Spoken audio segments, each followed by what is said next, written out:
Hey everyone, happy Wednesday to you. I'm Isaac Petcash. Thanks for joining us this morning on Erie News Now, election coverage you can count on. We have a lot to get to today, so we're going to start right with some national headlines this morning involving the U.S. Postal Service. Take a quick look at this, as just yesterday we found last night that the United States Postal Service received a sweeping set of orders from a federal judge Tuesday, essentially laying out ways that the post office can make sure that ballots are delivered quickly and efficiently to the necessary places. We see that Judge Emmett Sullivan of the D.C. District Court telling the Postal Service to inform its employees that late delivery trips, they're allowed, and the delivery of ballots by state election deadlines are important. Now, of course, this comes as several mail-in ballots are making their way already to the election ballot box to be counted on Election Day. We've already heard the state of Pennsylvania approving that 3-day deadline for mail-in ballots. So certainly a lot to look at as we move on in terms of that nature.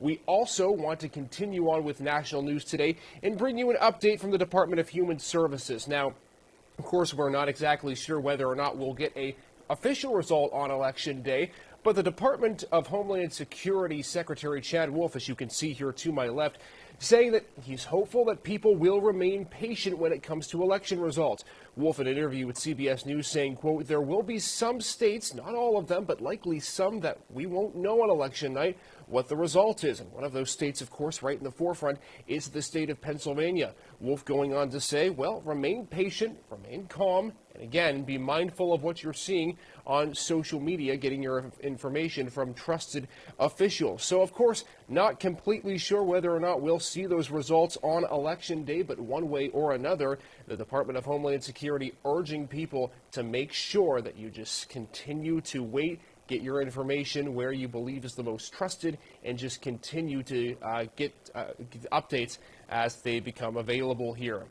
Moving on this morning, Pennsylvania, as we've been mentioning for the last several weeks, could be the state that ultimately decides the election, with President Donald Trump and Democratic challenger Joe Biden continuing to campaign both in Pennsylvania and in several swing states across the Midwest and in the southern corridor near Florida. But the question becomes, how much of a must-win does Pennsylvania become for the two candidates? So we went ahead and looked at this more in depth, and we start with information from 538. 538 is essentially a predictor of who they believe will be able to carry the election here and what the percent chances are depending on how a candidate wins a state or loses a state.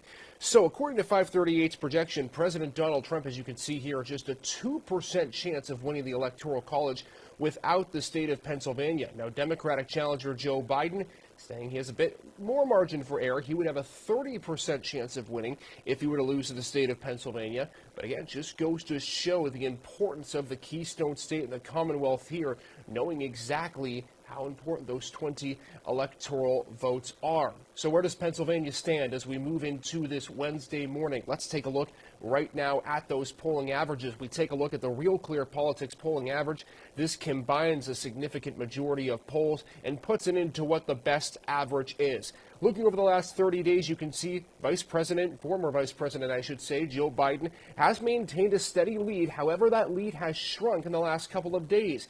You can see Biden ahead 4.8 points 2 days ago, up 4.8 on October 26th. That was Monday.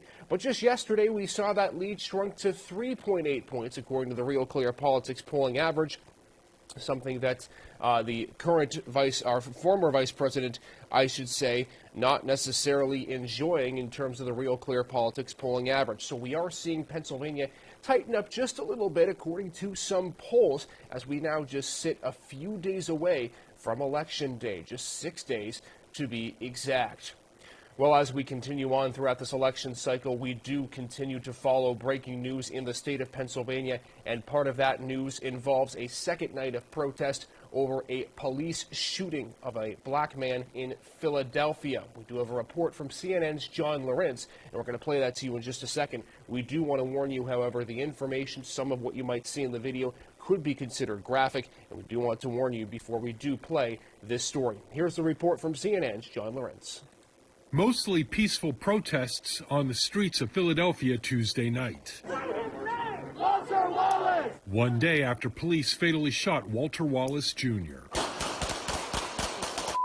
Wallace, who was holding a knife during the incident, had a history of mental illness. His wife told him he is manic, he's bipolar, he's in crisis. And unfortunately, the officers were not equipped with A, the training, or B, the proper equipment. Some looting, violence, and vandalism erupted in the aftermath of the shooting. Wallace's father asked for peace. This is where we live, and that's the only community resource we have. If we take all the resource, burn it down, we don't have anything. Local officials are investigating, and the Philadelphia branch of the Fraternal Order of Police defended the officers and asked the public for patience as facts are gathered. Anytime that happens is a tragedy, for whatever reason. And I think we need to make sure that we follow up, find out what happened. A law enforcement source tells CNN the two officers involved in the shooting are on desk duty for now. I believe in the justice system. We got good cops, and we also got bad cops. So we all got to be whole accountable for what we do in life. I'm John Lawrence reporting. I thank John for that report. We'll, of course, keep you informed on any new information that we see pertaining to that report. But we do want to move on to some other election news this morning. Some news that is critical for key swing states that have been considered toss-ups in several polls, including the state of Michigan and the state of Texas. Let's go ahead and look at that news right now. We start in the state of Texas, and you can see just last night the Texas Supreme Court upholding Governor Greg Abbott's order, which limited counties to just one drop-off site for absentee ballots. Now, of course, this would essentially, like we mentioned, limit the number of drop-off sites. It would also allow counties to have just one singular location. The decision was made by the court, and it rules, quote, the governor's October proclamation provides Texas voters more ways to vote in the November 3rd election than does the election code. It does not disenfranchise anyone. So that ruling was made yesterday in the state of Texas. In the state of Michigan, another critical ruling as well. Michigan Court of Claims judge striking down the Secretary of State Jocelyn Benson's directive that would seek to ban open carry of firearms at polling places on Election Day. This decision made by Judge Christopher Murray, granting the pro-gun rights group who filed that lawsuit. And again, as we take a look at the information from this article here, that universal ban would have banned firearms within 100 feet of polling locations or absentee counting boards on Election Day. So a couple of big news updates to come out of that information as well. Want to take a look now on this Wednesday morning at the upcoming campaign schedules for both President Donald Trump and former Vice President Joe Biden. Let's start with the president this morning after holding campaign rallies yesterday in Michigan and Wisconsin and in Nebraska. The president expected to continue his route today, and he'll start with a route into Arizona. He will, of course, deliver those Make America Great Again remarks at a rally in Bullhead City, Arizona. As we continue here to look at the president's schedule at 4:30, expected to make another rally at Goodyear, Arizona. So 2 rallies in Arizona today, which has been considered a critical toss-up state for several weeks now. So President Trump will be in that area today. We are expecting former Vice President and current Democratic challenger Joe Biden to also be on the campaign trail today. We also expect several of his campaign surrogates as well as other individuals campaigning for him. We are hearing Wisconsin could be a potential location for the Vice President today.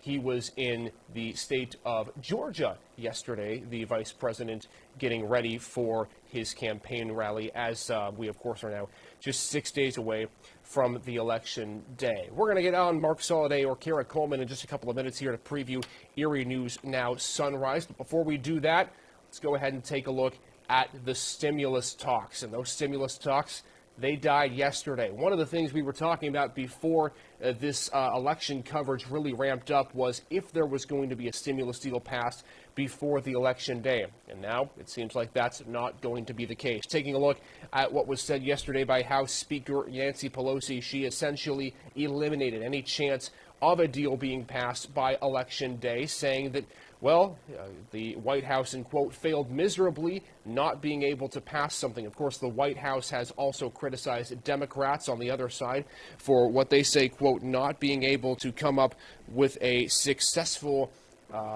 sort of the nature. So obviously both sides blaming each other here on this Wednesday morning.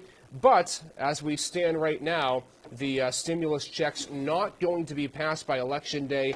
And so what that means is that we could be seeing weeks on end of potential wait after the election to be able to get anything passed through, because right now there is still a significant amount of things that we have to, well, go through in order for that stimulus bill to be passed. But of course, it's not happening right now. What is happening right now is that Mark Soliday is joining me at the desk this morning. Mark, getting ready for Erie News Now Sunrise in just about 4 minutes. Yeah. Take us through what we got planned for this morning. I know you've been touching on some of the big stories developing through the overnight that we're going to be tracking more, talking a little bit more about the World Series and some of the controversy surrounding the celebration there. Also touching on what's been going on in Philadelphia after the police shooting of a black man there a couple of nights ago. But we're, of course, focused on the election. It's that election coverage you can count on from Erie News Now Sunrise. And again, starts in a couple of minutes. We'll be down at the county courthouse talking about the safety of the election process overall. It's a lot of concerns about safety and security. We're not just talking the coronavirus here in 2020. There are concerns about folks with that mail-in voting process, the absentee voting process, and how safe and secure your information is when you put it out in various forms through cyberspace. And we're tracking how to make sure that you stay safe there, and also how to make sure that your vote will, in fact, be counted if you're going through one of those relatively newer ways, maybe not so new for the system overall, but new for a lot of folks who are maybe absentee voting here for the very first time. So we'll be talking a little bit more about election safety, and of course, as you mentioned, we'll be tracking the candidates, where they're heading today, and also talking about a plan to light up Presque State Park for the holidays. So yeah, as we get a little bit closer to that holiday season, we'll be talking a little bit more about some plans to turn the peninsula festive here in 2020, drive-through style, so keeping everybody safe while trying to pass along some of that holiday spirit. So we got a lot coming in just a couple of minutes. A little bit of lighter news on that this Wednesday. And of course, if you're struggling where to turn in your mail-in ballots, you're not alone. We just mentioned the U.S. Postal Service also getting guidance as well. So a lot ramping up to Election Day. We're going to let Mark go as he's going to get ready to be on the desk. We're 2.5 minutes away from Erie News Now Sunrise. We'll take a quick look right now at our Capitol building here on this Wednesday morning. It's quite dark out right now, but things, of course, will be ramping up here as we continue our election coverage here on Erie News Now. Before we let you go, one thing we do want to show you here this morning is the current stock market. We had talked a lot about the election, and of course have been talking about the failed stimulus bill that's now not going to pass before Election Day. Let's take a quick look at where the stock market stands right now. On the left is where the stock markets ended on Monday. That was the big drop of 650 points. But I want to point something else out to you as well. Right now on the right is a picture of Globe Life Field, but earlier we did have the current future projections for the Dow Jones Industrial Average, and CNBC is reporting right now that the Dow Jones Industrial Average is projected to fall 700 points going into the market today. That's the Dow Futures projections. So pretty incredible just to see the stock markets dipping. Of course, Wall Street experts attributing that to two things: the election controversy between President Trump and Joe Biden, but also the concern over the lack of stimulus checks. Now, I do want to bring you back to this article fairly quickly. In this same article with the stimulus bill, we've also seen a continuous effect of COVID-19. Right now, a 7.9% unemployment rate in the area of the United States, rather, I should say. That's the overall unemployment rate in the U.S., so continuous unemployment still ramping up right now as the pandemic continues. Now, what a stimulus bill would look like? Well, lawmakers said it most likely would include $1,200 stimulus checks, some PPP loan funding for small businesses, and things of that nature. But right now, lawmakers continue to be belabored by the inconsistencies in that specific bill. That's going to do it for me here on the alert desk here for Erie News Now. But of course, Erie News Now Sunrise is just around the corner. You heard from Mark Soliday. Him and Kara Coleman will get you going on this Wednesday morning. We'll have more election coverage throughout the morning on Erie News Now Sunrise, and that starts right now.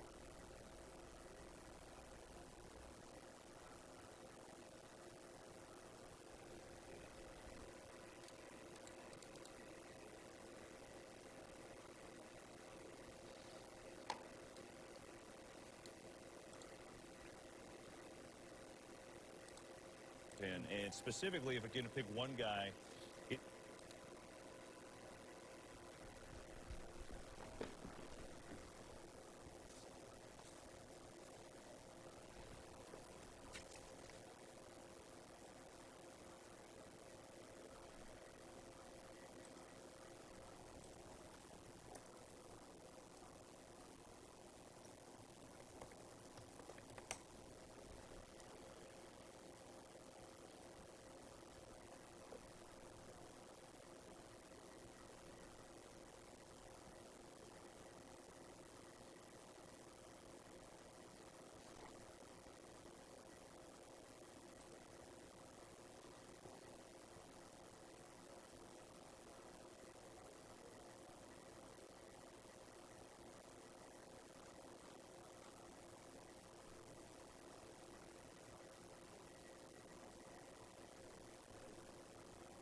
Emma, you said that Biden will be in Wisconsin today.